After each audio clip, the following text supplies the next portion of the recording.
Bonjour, je suis Rodolphe Morel et je vous propose cette année une série de 4 vidéos consacrées à la plateforme Elea.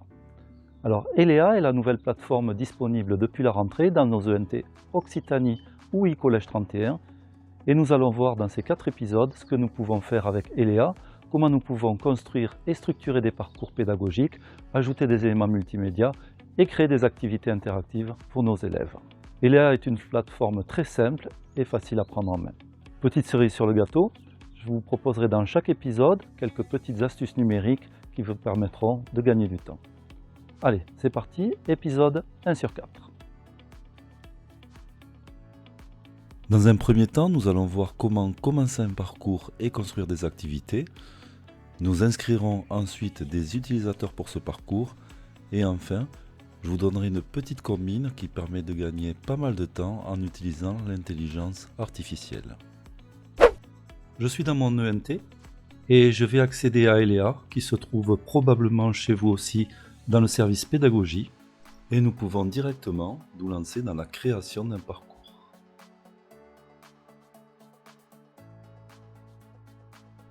Alors je peux créer une activité unique rapide ou Elea me propose des gabarits pour commencer à créer un parcours.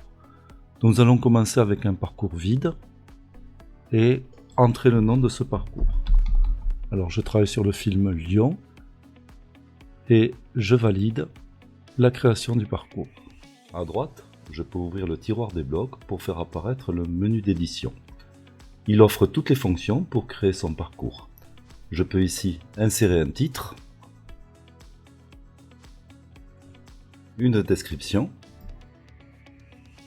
et un bouton de lancement. Je vais pouvoir ensuite ajouter une activité ou une ressource. Alors supposons que nous voulions déposer un simple texte dans notre parcours. Nous allons commencer par intégrer une page.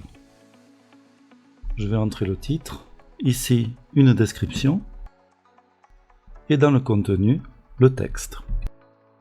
Je vais afficher la description de la page. Les réglages courants, je n'ai pas grand chose à faire. Restriction d'accès, nous n'en mettrons pas. Et nous allons pouvoir mettre un achèvement d'activité.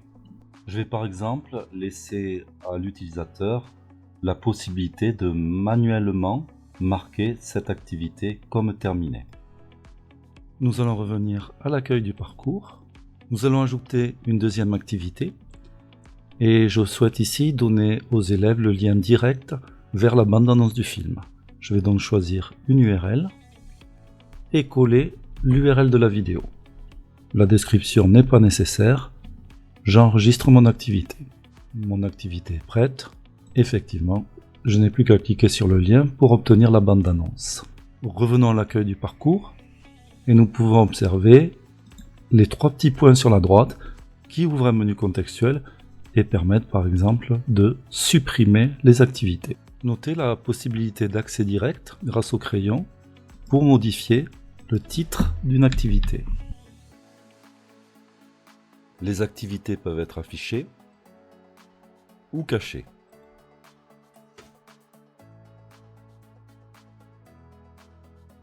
Je vais me limiter pour ce premier épisode à ces 2 activités, mais vous avez bien compris que vous pouvez tester toutes les activités que vous voyez ici. Je vous propose de nous intéresser maintenant au partage de ces activités avec la classe. Donc il va falloir cliquer sur Participants et aller chercher nos utilisateurs.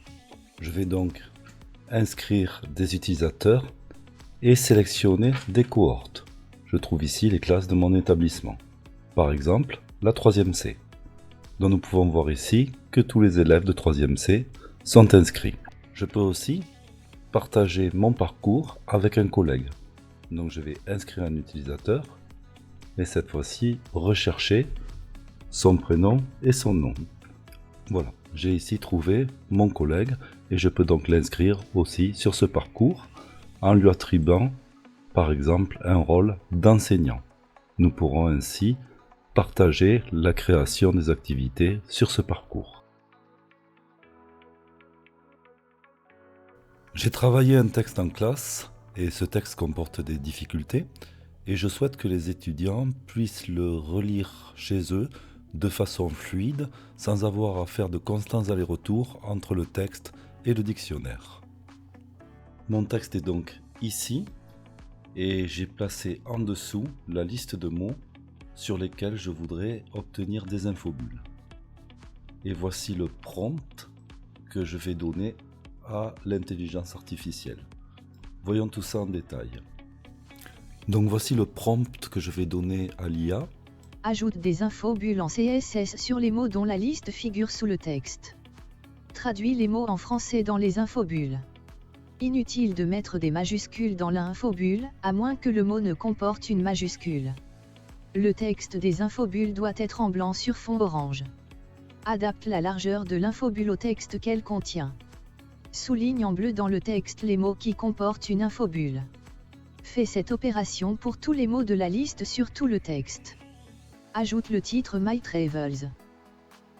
Voilà, je vais donc copier l'ensemble, prompt, texte et liste des mots à ChatGPT et le laisser travailler.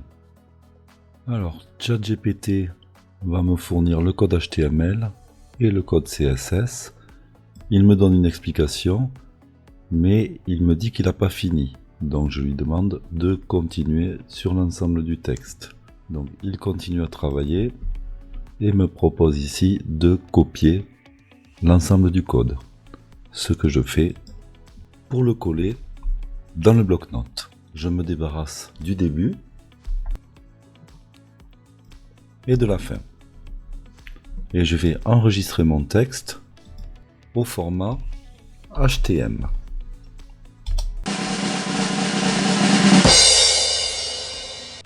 Observons le résultat, nous pouvons voir que tous les mots sont soulignés et que les mots soulignés comportent tous une infobulle. Donc bien entendu, vérifiez le résultat parce que l'intelligence artificielle peut se tromper ou fournir un sens du mot que vous n'attendez pas.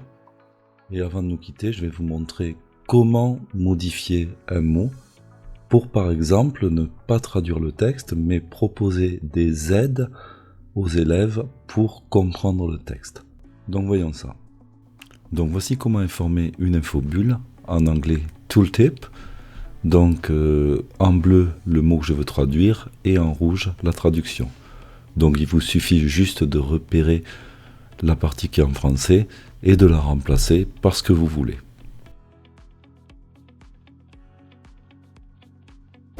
Dans LEA, je vais ajouter une activité ou une ressource et cette fois-ci, nous allons choisir fichier. Je vais mettre un titre, une description et aller chercher mon texte.html. Je dépose le fichier et j'enregistre mon activité. Et comme vous pouvez voir, les infobules sont bien présentes. Voici ici ce que voit un élève de 3e C, donc avec qui j'avais partagé mon activité. Vous voyez que le texte apparaît et bien entendu les infobules avec. Donc mission remplie. Voilà, c'est tout pour aujourd'hui. J'espère que cette vidéo vous a plu et je vous retrouve très bientôt pour l'épisode suivant.